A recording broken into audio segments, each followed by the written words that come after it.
को कहते हैं नाम धन और शिव कहते हैं नाम डोर शब्द डोर। एक ही चीज। अपने अपने समय में जो संत महापुरुष आए उन्होंने अलग अलग नाम का प्रयोग किया, लेकिन काम सबका एक ही रहा, जीवात्मा जगाना, परमात्मा से मिलाना और जीवात्मा को उसके घर पहुंचाना। सभी संतों का एक ही काम। अब ये उनके काम कर जैसा जिसको आदेश मिला वही काम उसने आके यहाँ किया। तुम इतने जीव जगा के ले आओ, तुम इतने ले आओ, तुम इतने ले आओ, तुम इस तरीके से लाओ, इस विधि से, इस तौर तरीके से, इसीलिए तुमको अंतर दिखाई देता।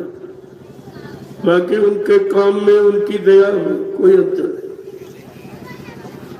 अब यह है, ये कलयुग का घना घोर समय है, बहुत खराब। ऐसे खराब में सम्राट मालिक को खुद आना पड़ा।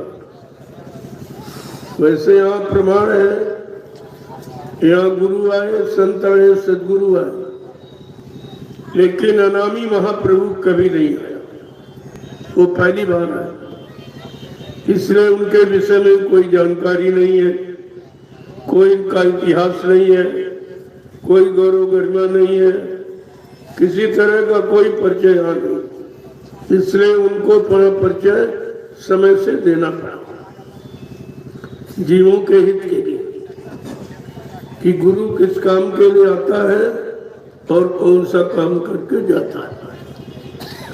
अगर काम करके नहीं जाएगा उसका कोई इतिहास नहीं, कोई गुणानुवाद नहीं करेगा, कोई पूजा नहीं करेगा।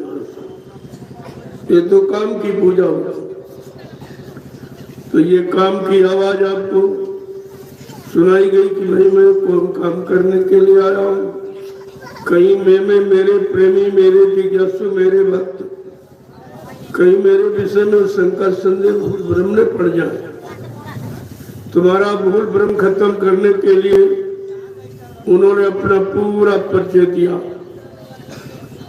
कहा हम आए हुए देश से जहां तुम्हारा धाम, तुम सबको घर पहुंचाना एक हमारा काम।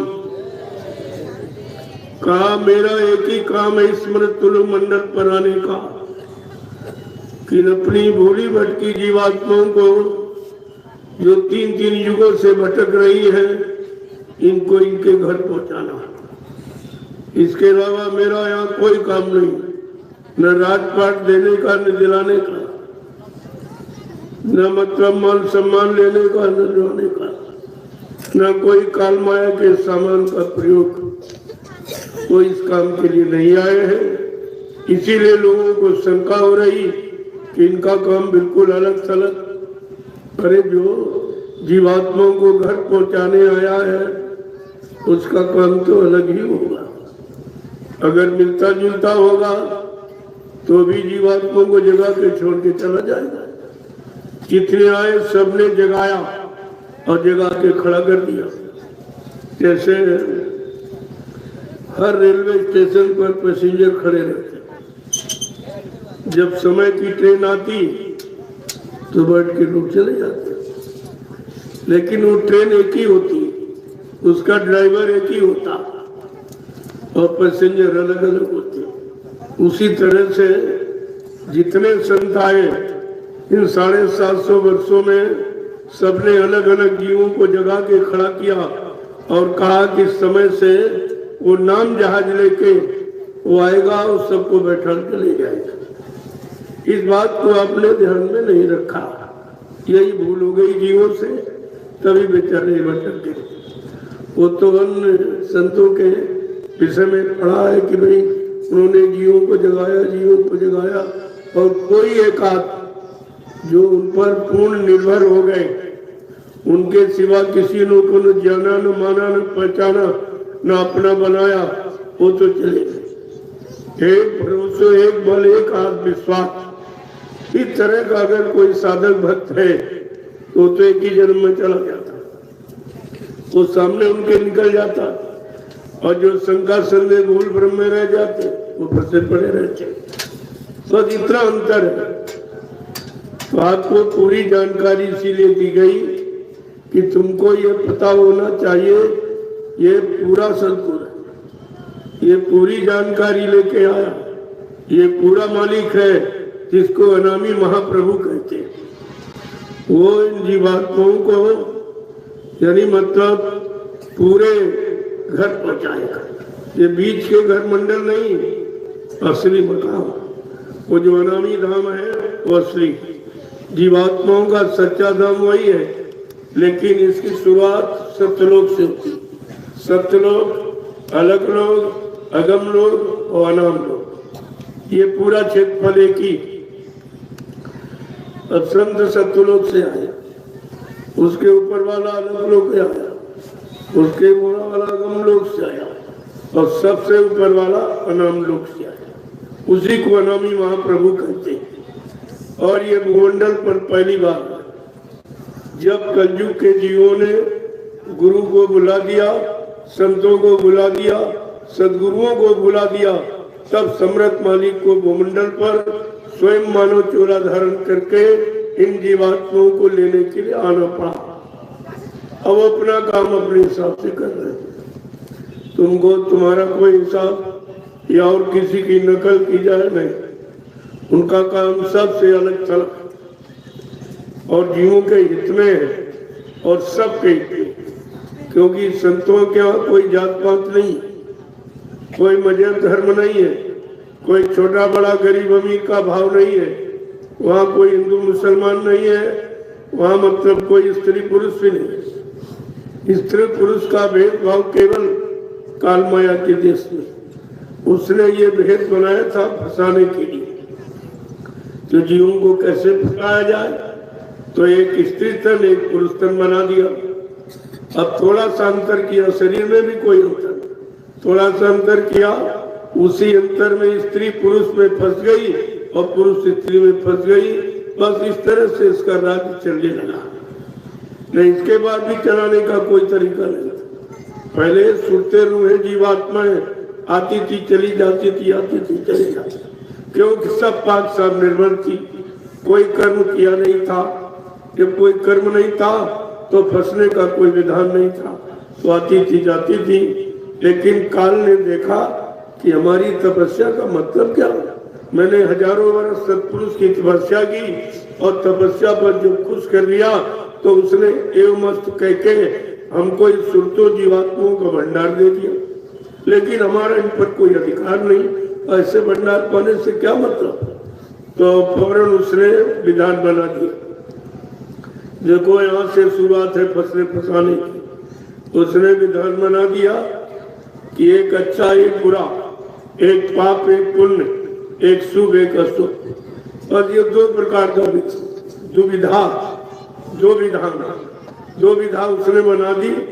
कि मतलब यानी कि जिन दो कर्मों को जब करेगा, क्योंकि मेरे देश का ये कर्म है और मेरे देश में रहने वाला कर्म है, तो उसने दोनों कर्मों में हमें आपको फंसा दिया। कभी हमने अपने अनुभव के लिए कभी अच्छा किया, कभी बुरा किया, कभी पाप किया, कभी पुण्य किया, कभी सुख किया, कभी अशुभ किया। इसी पाप पुण्य के बंधनों में, कर्मों के जाल में हम आप सब कुछ फंस गए।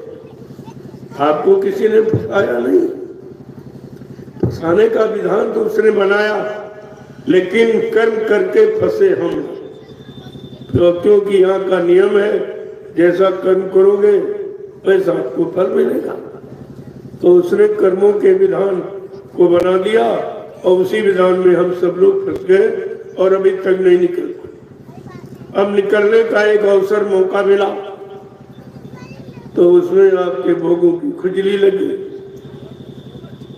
एक सूरदास जी थे, तो एक लंबे हाल में उनको बंद कर दिया। जब तक दिन में लोग बातचीत करते रहे तो सुनता रहा, चुपचाप बैठा रहा। लेकिन जब शाम को लोग सब घर चले गए, अब वो अकेला रहेगा, तो सोचने लगा जब ये हाल बनी है तो दरवाजा जरूर होगा।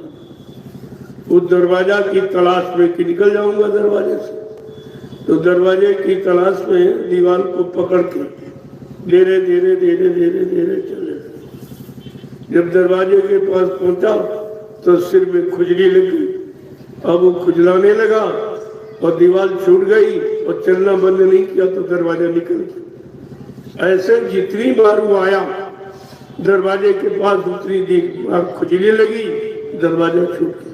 कहने का मतलब जितनी बार आप यहाँ आए उतनी बार भोगों की खुजली लगी और उसी खुजली के खुजलाने में ये सब जीव फंस गए। अब इनका निकलना अभी तक नहीं हो पाया।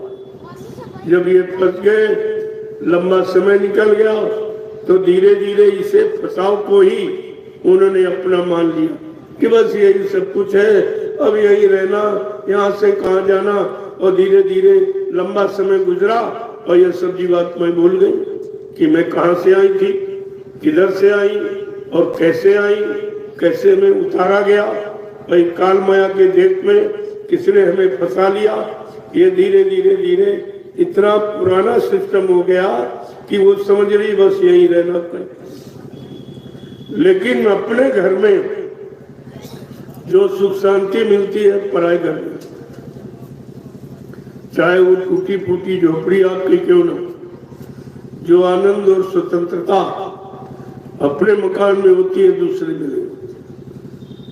चाहे उसको राजा बना दिया जाए, चाहे धनी मानी बना दिया जाए, चाहे कोई पद पर अधिकारी बना दिया जाए, लेकिन जब तक वो अपने घर में नहीं आएगा उसको सुकून नहीं मिलेगा। ठीक इसी तरह से जीवात्मा सत्यलोक की रहने वाली और ये काल के देश में आके फंस गई। इतनी दूरी हो गई है इस काल माया के देश से यानी मृत्युलोक से और सत्यलोक तक, बीच में कितने मंडल मुकाम जिसकी कोई गणना गिनती नहीं कर सकता। अब इतने नीचे आके वो फंस गई और धीरे धीरे फंसने का इतना समय निकल गया कि वो भूल गई कि मैं कहाँ से आई थी, कैसे आई है, हमारा मकान घर कहाँ है, हमारा मालिक कहाँ है, हमारा प्रिय प्रीतम सच्चा कहाँ। ये धीरे धीरे लंबे समय गुजरने के कारण ये सब भूल गई। अब इसको कुछ नहीं मालूम। जब समय निकल गया, लंबा समय गुजरा, सतगुरु ने सोचा भाई जीवात्माएं तो गई थी, अभी तक वापस नहीं आई, कोई कारण क्या है। मैंने तो युक्ति दी थी कि ये नाम डोर शब्द डोर इसे तू पकड़े रहना, अगर कहीं तूने किसी के बहकावे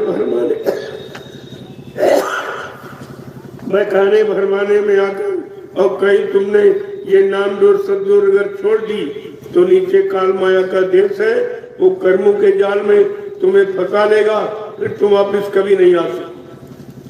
कहा मैंने तो समझा बुझा के भेजा, क्या ये भूल गई? क्या काल ने अपनी चाल चली और इसको बहका दिया, फरमा लिया। जब नहीं वापिस पहुंची और तब लिखा कि लाख दया कोमल की संता, तब संतों के हृदय में दया उठी। उन्होंने अपना सत्यलोक मंडल छोड़कर इस मृत्युलोक मंडल में सब जीवात्माओं को जगा कर ले जाने के लिए आ गए और उन्होंने अपना पूरा परिचय दिया।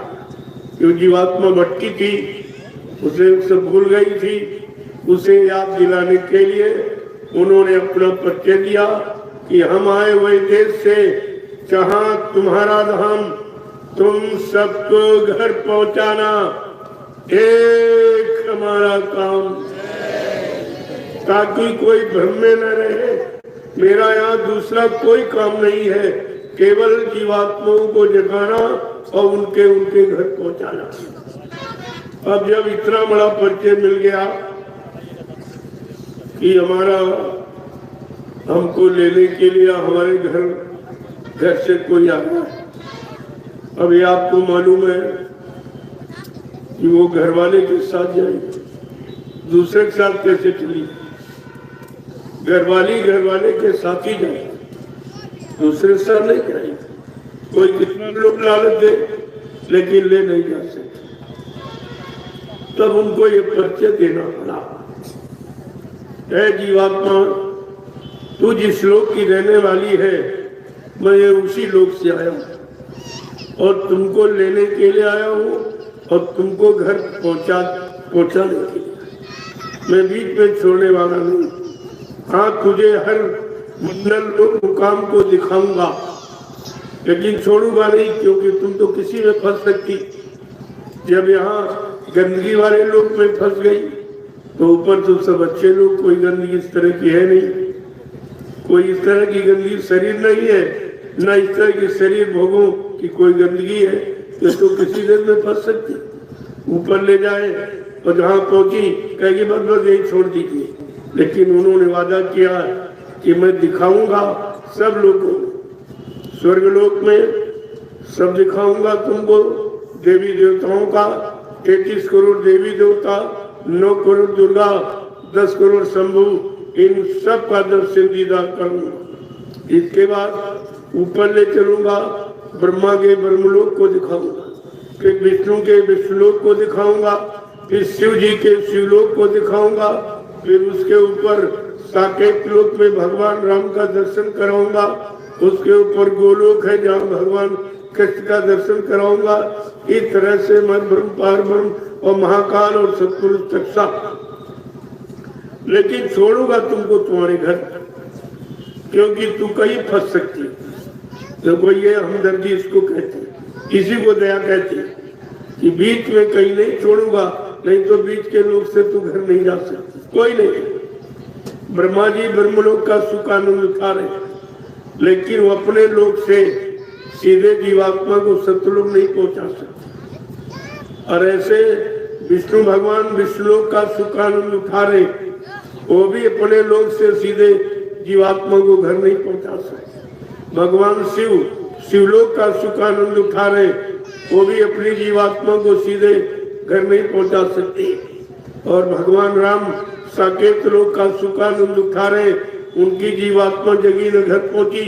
और भगवान कृष्ण गोलोक का सुख आनंद उठा रहे, उनकी जीवात्मा जगी न घर पहुंची, क्योंकि जीवात्मा जगाने का अधिकार केवल मृतलोक मंडल में संतों को, सदगुरुओं को, और जीवात्मा जगाने का अधिकार किसी को। पहले तो ये बात आपको जानकारी लेनी चाहिए कि जीवात्मा को जगाने का अधिकार किसको। बीच में तो कोई जगह नहीं देगा। हाँ, पैखाने भरवाने के लिए कोई कह सकता कि हम जगा देंगे, हम ले चलेंगे हम, और तुम इसी में फंस गए। तुम्हारा जो फंसाव इसीलिए, अगर सत्संग बच्चों को सुना होता तो आप किसी दूसरे के शरण में कभी नहीं जाते। लिखा, मुक्ति संत चरण की दासी, मुक्ति संतों के चरणों में रहती, और आपने संत सदगुरु के चरण छोड़ दिए। और जहाँ छोड़ के गए हो, क्या वहाँ चरण है कि पैर है? ये भी तुम नहीं समझे कि चरणों की महिमा बताई गई कि पैरों की महिमा चरण बताई गई। अरे चरण यानी चरण तो संत महापुरुषों के हैं, उनके साधकों के चरण, बाकी सबके पैर। पैरों की महिमा नहीं, चरणों की महिमा। तुम चरण शब्द की परिभाषा नहीं समझ पाए। चरण किसे कहते हैं, ये चरण कहाँ होते हैं, इनकी गौरव गरिमा और महिमा क्या है, ये तो जानकारी आपको किसी ने दी नहीं, और दी तो आपने जानकारी समझी नहीं। कितनी बड़ी भूल हो गई आपको कि चरणों को छोड़कर पैरों में अटक गए, और पैरों में मुक्ति है नहीं। मुक्ति संत चरण की दासी, मुक्ति संतों के चरणों में दासी बन के रहती। कितनी बड़ी महिमा उन चरणों की, और तुमने चरण शरण सब छोड़ दिए। क्योंकि अगर ये महिमा और ये गौरव गरिमा की जानकारी आपको होती तो ये काम आप कभी नहीं करते। अब छोड़ के आप चले गए, और जहाँ गए वहाँ कुछ नहीं, वहाँ कुछ नहीं। जो भी गए हो वो खुद एहसास कर रहे होंगे। जब मथुरा में सदगुरु के शरण में गए थे, जो आनंद और दया वहाँ मिलती थी कि आप किसी के यहाँ मिल रही आप, वो दया कोई दे सकता? तुम्हारा काम तुम्हारी जीवात्मा जगाने का ये काम कोई कर सकता है? ये मानव इंसान के बस की बात नहीं होती। यही जानकारी तुमने भुलाई है, अब दर दर की ठोकरें खा रहे हो, तुम्हारी कोई सुनने वाला नहीं। तो आपने सत्संग बचनों को पकड़ के नहीं रखा। यद्यप बाबा जी ने आपको ये सब सुनाया सिखाया, मथुरा में 10 जुलाई 1952 से 2012 ये 60 साल आपको सुनाया गया। जगह जगह कार्यक्रम करके, बड़े बड़े साकेत महायज्ञ करके, बड़े बड़े काफले निकालकर और परिवर्तन की भूमिका दूरदर्शी और भूमज्योतक के तीर्थकार संगठन को बनाकर उनके बड़े बड़े अधिवेशन सम्मेलन करके ये सब तुमको जानकारी दी गई, लेकिन तुम्हारे पास गुरु की एक भी जानकारी नहीं। कोई बता दे, अगर जानकारी होती तो आप ये ऐसी सरल चरण को छोड़ते कहीं, जहाँ सुख शांति के सिवा और कहीं मिलने वाली नहीं। और आपने प्रचार भी किया, बाबा जी के वचनों का आपने प्रचार किया, भारत की जनता को बताया है कि सच्ची सुख शांति जय गुरुदेव नाम से मिलेगी और विश्व को सच्ची सुख शांति बाबा जी से मिलेगी। अब तुम उन्हीं को कहते हो मर के चले गए, तो ये बताओ जो तुमने प्रचार किया है कि विश्व को सच्ची सुख शांति बाबा जय गुरुदेव जी महाराज से मिलेगी और उन्हीं को कह रहे हो मर के चले गए, तो ये विश्व को सच्ची सुख शांति कौन देगा? क्या जवाब आप देंगे जब भारत की जनता पूछेगी कि तुमने तो ये प्रचार किया था, क्या तुम्हारा गुरु झूठा और तुम भी झूठे? तुमने तो वो काम किया है जो अपने पर यानी भक्तों पर और गुरुओं पर सब पर आपने कलंक लगा दिया। ये तुम्हारा अपराध छोटा नहीं है, इसकी सजा कोई माफ नहीं कर सकता, कोई नहीं माफ कर सकता। जे जन गुरु प्रति निंदा करही ते चमगादड़ है बहुत रही। जो गुरु की निंदा करता है या गुरु को झूठ बोलने वाला, वादा खिलाफी करने वाला, दगेबाजी करने वाला सिद्ध करता, वो मानव चमगादड़ की योनि में जन्म लेता। ये कितना बड़ा अपराध है कि आप लोग इसी योनि में जन्म लेने की तैयारी कर रहे हैं। क्या कर रहे हैं? क्या धर्मशास्त्रों के पन्ने खोल के आपने नहीं पढ़े कि गुरु का अपमान और गुरु को झूठा कहने वाला कितना बड़ा अपराधी है, उसको कितनी बड़ी सजा मिलती? चमगादड़ एक पक्षी जिसकी सूर्य निकलते आंख बंद हो जाती, वो सूर्य भगवान का दर्शन नहीं कर सकता, इतना नारकी पाप की। देखो कितना बड़ा अपराधी है वो जो गुरु को झूठ बोलने वाला, वादा खिलाफी करने वाला कहता है। वो कितना बड़ा अपराधी सृष्टि में है और इसके अपराध को कोई माफ नहीं कर सकता। और तुम कैसे भक्त हो? वैसे कहा गया कि गुरु का जहाँ अपमान होता हो या तो सुनना ही नहीं चाहिए, वहां से हट जाना चाहिए। अगर जानते हो तो जानकारी लेना चाहिए, लेकिन तुमने कुछ नहीं। कितना बड़ा ये अपराध! कभी तुमने धर्मशास्त्रों के पन्ने खोल के पढ़ा कि मतलब यानी गुरु निंदा सुने जो काना, पाप लगे गौघाट समाना। जो गुरु की निंदा सुनता अपने कान से, उसको गौ हत्या के बराबर पाप लगता है। और ये काम तुमने सब ने किया। 45 करोड़ जीव, ये सब दोषी है, सब अपराधी। लोग गुरु की निंदा करते रहे कि गुरु मर गए, चले गए। ये सबसे बड़ा अपराध है। प्रेमियों, मर जाना शब्द आप किसके लिए प्रयोग करते? जिसको अपना दुश्मन समझते हो कि तुम्हारा बाप मर जाए, तुम्हारा भाई मर जाए, तुम्हारा पति मर जाए, पत्नी मर जाए, ये तो एक तरह से श्राप है। ये कितना बड़ा अपराध! और इन सब ने कहा कि बाबा जी मर गए, चले गए। तो तुमने ये नहीं सोचा कि गुरु के वचन तुमने सुने हैं। गुरु ने आपसे कहा है, ना मुझे कोई मार सकता, न मुझे कोई धोखा दे सकता, न मुझे कोई धन दौलत सामान से खरीद सकता। मैं अपना काम करने आया हूँ, काम करके ही जाऊंगा। कहा अगर जरूरत पड़ी अपने काम को पूरा करने के लिए जो इसी शरीर में 400 वर्ष तक रहूंगा और काम करके ही जाऊंगा। क्या गुरु जी ने झूठ कहा था? क्या गुरु झूठ बोलता है? क्या ऐसे झूठ बोलने वाले को तुमने गुरु बनाया था? ये सब आपको जवाब देना पड़ेगा। ये ऐसे मैं नहीं आपको इशारा कर रहा हूँ, आगे वो समय आ रहा है, ये सब आपसे पूछा जाएगा कि बच्चा तुमने लिए मेरे क्या किया था, तुमने मेरे लिए क्या किया। तुम अपनी जबान से मेरी सत्यता को कह भी नहीं पाए। मैंने तुमको 60 साल किस लिए सुनाया, किस लिए समझाया, किस लिए चिताया, किस लिए जगाया और किस लिए अपने बच्चों का पूरे हिंदुस्तान में प्रचार कराया। उस समय आप क्या जवाब देंगे? मैं ये पूछता, आपके पास कोई जवाब है? ये सब काम आपको बिना विचारे जो करे सो पाछे पछताए और काम बिगाड़े आपनों और जग में हुए हंसाए। वो हंसी तुम्हारी और गुरु की दोनों की हो रही। लोग जब सुनते हैं कि तेरे बाबा जी बड़े झूठे थे और इनके चेले बहुत झूठे, और जिन्होंने ऐसा प्रचार किया कि बाबा जी युग प्रवर्तक है, युग सृष्टा है, युग दृष्टा है, अनामी महाप्रभु है, और अब कहते मरते चले गए। ये तुम्हारा कहना लोगों के लिए कितना झूठ हो रहा। इसमें तुम भी और गुरु भी बदनाम हो रहा। अगर गुरु तुम्हारा झूठा निकलेगा तो क्या तुम सब चेले सच्चे माने जाओगे? तुमने कभी ये भी नहीं सोचा कि जो हम ये कर रहे हैं इससे इसका रिएक्शन क्या होगा, दुष्परिणाम क्या होगा?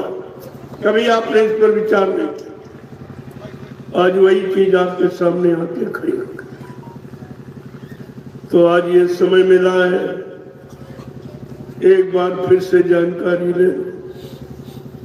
कोई तुमको न इसके पहले कभी बताने आया और न कोई बताएगा। एक बार फिर अवसर आपको दे रहा हूं। मैं तो कई बार यहाँ आश्रम पर आया और बराबर आपको जगाता, लेकिन तुमने मेरी बात सुनी नहीं, मानी भी नहीं। और वही कारण है कि अभी तक आप कितनी दूर चले गए। बाबा जी ने क्या आपसे कहा? मेरे सत्संग बच्चों को बच्चा बहुत संभाल के रखना। जैसे लोग रुपए पैसे सोने चांदी हीरे जवाहरात को गांठ में बांध के रखते, इस तरह से अगर कहीं मेरे बच्चों को भुला दिया या भूल गए तो मेरी दुआ दया के भंडार से तुम करोड़ों को पीछे चले गए। आज आप कितने पीछे पड़े, गुरु से कितने दूर होते चले जा रहे हैं, और ये स्वार्थी लोभी लालची अब भी अपनी दूरी कम नहीं करे। इतना बताना और सुनाने समझाने पर भी ये दूरी बढ़ाते ही चले जा रहे हैं। क्या ये कभी भविष्य में वापस आ सकेंगे? जब इनको गुरु को जीवित सुनना अच्छा नहीं लगेगा, यानी गुरु इतना खराब हो गया कि ये जीवित सुन भी नहीं सकते, तो ये देख क्या सकेंगे? ये भविष्य में उनका दर्शन दीदार क्या कर सकेंगे? ये सब आपको विचार करना पड़ेगा। आज नहीं तो कल, लेकिन समय निकल गया फिर लाभ नहीं। समय चूक पुन का पछताने का वर्षा जब कृषि सुखाने, और समय चूक पुन का पछताने। ये समय निकल जाएगा, फिर आपके हाथ केवल पश्चाताप और रोना और आंसू गिराना यही रह जाएगा। फिर आपको कुछ मिलने वाला नहीं है। इसलिए समय की चीज को समय से ले लो। एक वक्त आपको फिर दे दिया गया। वैसे जितनी शक्तियां परिवर्तन के लिए आई, काल शक्तियों की बात बता रहा हूं, उनमें से किसी ने दोबारा नहीं हो सकी। भगवान राम ने रावण को समझाया, नहीं समझा तो मार काट खलियान कर। कृष्ण भगवान ने यदुवंशियों को और अपने मामा कंस को एक बार समझाया और नहीं माने और नहीं समझे तो मार काट खलियान कर। लेकिन ये दयाल शक्ति है, इसने दोबारा आपको एक फिर मौका दे दिया कि जाओ इनको जल्दी से मेरे बच्चों से अवगत करा दो। फिर इनको जानकारी एक बार दे दो कि किस समय क्या मैंने कहा और क्या क्या कहा। वो जानकारी आज पूरे हिंदुस्तान में मैं 10 बरस से लगातार दिया। 10 बरस निकल गए जानकारी देते हुए। ये आपको एक अवसर मौका बचने बचाने का मिला, लेकिन कितने लोगों ने सुना और कितने लोगों ने अपनाया और कितने लोग बच पाएंगे, ये आपको खुद ही विचार करना चाहिए। जब अच्छी सच्ची बात, प्रहलाद जो भक्त था, उस भक्त प्रहलाद की अच्छी सच्ची बात उसका पिता हिरण्यकशिप नहीं माना तो मारा गया। यानी विभीषण की नेक भली अच्छी बात धर्म की उसका भाई विद्वान ब्राह्मण रावण नहीं माना तो मारा गया। और द्वापर में भगवान कृष्ण की बात न यदुवंशी माने न उनका मामा कंस माना। यदुवंशियों से कृष्ण भगवान ने कहा, भाई मैं तुम्हारी जात बिरादरी में आया हूँ, जात बिरादरी के नाते मेरी बात मान लो। तो यदुवंशी क्या कहता, अरे जा जा, जात का ग्वाला है, काय चराने वाला, मक्खन का चोर, तेरी बात मान लूंगा। इतना अपमानित किया, इतना कटु अमर्यादित शब्दों का प्रयोग करके भगवान कृष्ण को लाचार मजबूर कर दिया। उसी मजबूरी लाचारी में उनको एक 18 दिन की लीला, एक खेल करना पड़ा जिसको आप महाभारत कहते हो, और 56 करोड़ का सफाया हो गया। इस कौम के सफाए का इतिहास, बचने का कोई इतिहास नहीं है, क्योंकि इसने भगवान कृष्ण की बात नहीं मानी। जब इस कौम ने कृष्ण भगवान की बात नहीं मानी तो आज ये कैसी बात मानी। आज हमारे सामने यही कौम खड़ी है। क्या होगा ये हमी से मत पूछो, इतिहास उठा के पढ़ लो। इस कौम का न मानने का परिणाम क्या हुआ, विनाश। ये चीज आपको ध्यान में रखनी चाहिए। समझदार के लिए इशारा होता, और इशारे न समझो सैनमैन तो फिर उसके लिए सीधे सर्वनाश की स्थिति होती। तो आपको ये सब बातें जानकारी में रखनी चाहिए। जब बाबा जी ने आपको परिचय दिया कि हम आए वही देश से जहां तुम्हारा नाम, तुम सबको घर पहुंचाना एक हमारा काम। गुरु कह रहा तुम सबको घर पहुंचाऊंगा, और ये चेलों ने गुरु को पहले ही पहुंचा दिया। पहले इन चेलों को देखिए, क्या ये आगे आने वाले भविष्य में अपने आप को बाबा जय गुरुदेव जी महाराज का शिष्य कहला सकेंगे। इन्होंने शिष्य कहलाने का अधिकार भी खो दिया। इनके पास कोई अधिकार नहीं। गुरु के तरफ कहने का, बताने का इनका कोई अधिकार नहीं है, क्योंकि इन्होंने सारे अधिकार अपने खत्म कर दिए और कह दिया गुरु मर गया। जबकि गुरबाणी क्या कह रही, बने तो सतगुरु से बने, बिगड़े तो भरपूर। ऐ जीवात्मो, जब कभी तुम्हारी बनेगी तो समय के सदगुरु यानी वक्ती मुर्शिद या समय के सदगुरु से बनेगी, नहीं तो बिगड़ जाएगी। सब बिगाड़ने वाले केवल समय का सदगुरु तुम्हारी बनाने के लिए, तुम जीवात्माओं को जगाने के लिए, तुम सबको घर पहुंचाने के लिए आया। उसकी सुनोगे तो बन जाएगी, और कोई बीच में आके खड़ा हो जाए स्वार्थी लोभी लालची और कह दे हम करेंगे तो तुम फंस जाओ, तुम्हारी बिगड़ जाएगी। गुरबाणी और भी कुछ कह रही कि सदगुरु एक गुरु मैं तेरे, ये जानकारी कि दूसरा यहाँ कोई बीच में बन नहीं सकता। सदगुरु समय का एक ही आता, दो चार नहीं आता। सदगुरु एक गुरु बहुत तेरे, और उसका अलग अलग परिचय कराया ताकि आप फंस न जाओ। कहा कि तुम्हारे शरीर के साथ इसीलिए गुरु जोड़े गए, और असली सदगुरु कौन है उसकी जानकारी दी गई। कहा प्रथम गुरु पिता और माता, जो है रक्त बीज के दाता। दूसरे गुरु भई वो दाई, जो गर्भवास की मैल छुड़ाई। तीसरे गुरु नाम जो धारा, ले नाव जो गाँव पुकारा। चौथा गुरु जो शिक्षा दीना, तब संसारी मारक चीना। पांचवा गुरु जो दीक्षा दीना, राम नाम का सुमरन कीना, छठवां गुरु भरम सब तारा, ओंकार से नाता जोड़ा, लेकिन सतवां सतगुर और शब्द लखाया, और जहाँ का जीव तहाँ पहुँचाया। प्रेमियों, ये सदगुरु का, जीवात्मा को घर पहुँचाना ये सदगुरु का, और ये राम नाम की महिमा बताने वाली है पांचवें गुरु, ओंकार तक का ज्ञान कराने वाले छठा गुरु था। लेकिन जीवात्मा को जगा कर घर पहुंचाना ये सदगुरु का। ये सब जानकारी इसलिए दी गई कि सबका काम अलग अलग, और तुम किसी को नहीं जानते हो, न किसी को जानते हो, न तुम्हारे पास जानकारी, इसीलिए ये सब फंस गए। आप किसी ने दाढ़ी बाल बढ़ा लिया, लाल पीला सफेद कपड़ा पहन लिया, तुम फंस गए देखते। अरे तो शरीर का भेष है, शरीर का भेष जीवात्मा को उसके असली सत्य देश नहीं पहुंचा सकता, न ये भेज जाएगा, और जिस शरीर पर भेष है ये शरीर भी नहीं जाएगा, ये भी यहाँ जला के राख कर दिया जाएगा, और मुसलमान गड्ढा खुद के गाते, ये मतलब उधर नहीं जा सकता। ये जिस्म शरीर नहीं जाएगा, केवल जीवात्मा और रूह यही जाएगा।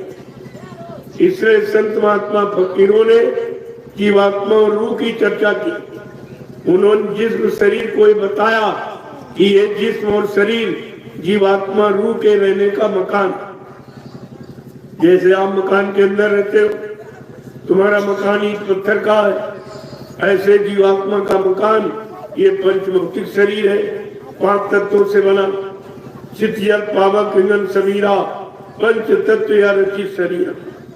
ये 5 तत्वों को 5 मसालों को मिलाकर विचित्र कारीगरी से परमात्मा खुदा ने इस जिस्मानी मस्जिद और मनुष्य रूपी मंदिर को बना के तैयार किया, और इसी मनुष्य मंदिर जिस्मानी मस्जिद में अपनी रूह, अपनी जीवात्मा को बैठा।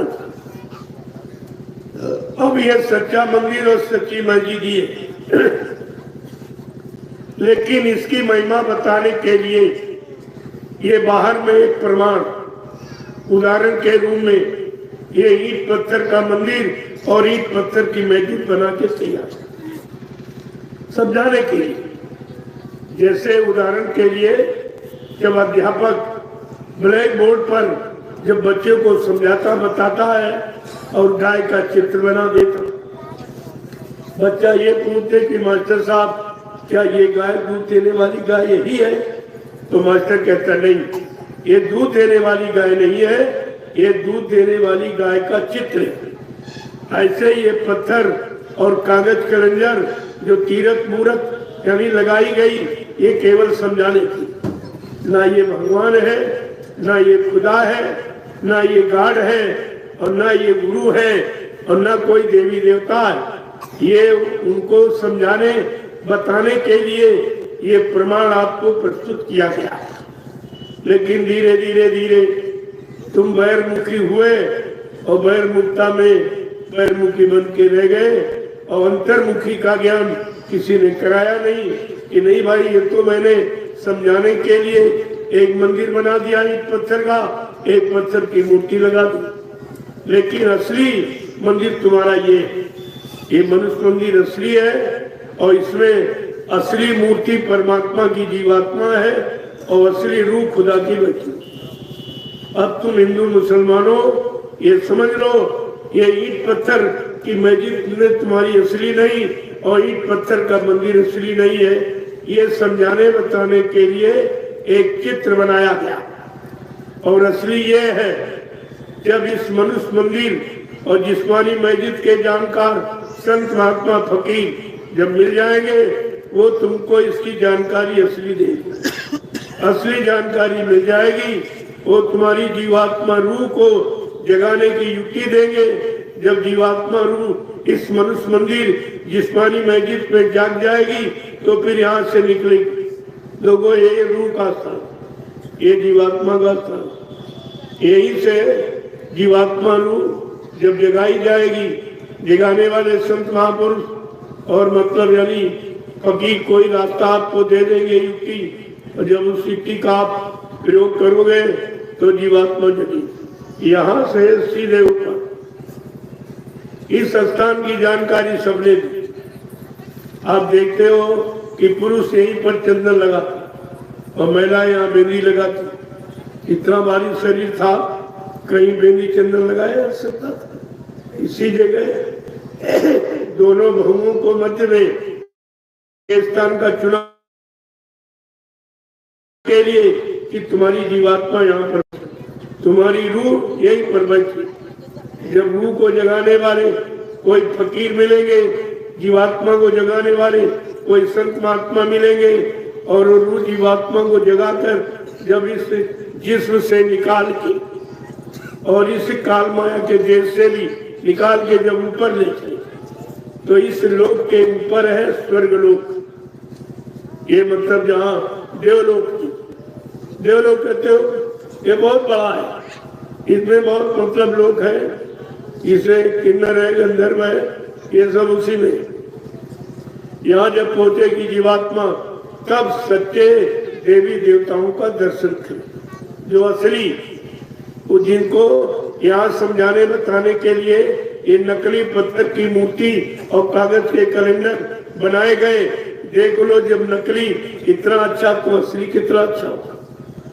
ये भाव पैदा करनी थी कि तुम्हारे अंदर जिज्ञासा, ये प्रेरणा ऐसी हो जाए कि तुम उसे देखने के लिए लालायित हो, तब तुम तलाश करो कि भाई चलो नकली का तो देख लिया, जब नकली इतना सुंदर तो असली कितना सुंदर होगा। तो उस असली की असलियत यानी मतलब जानने के लिए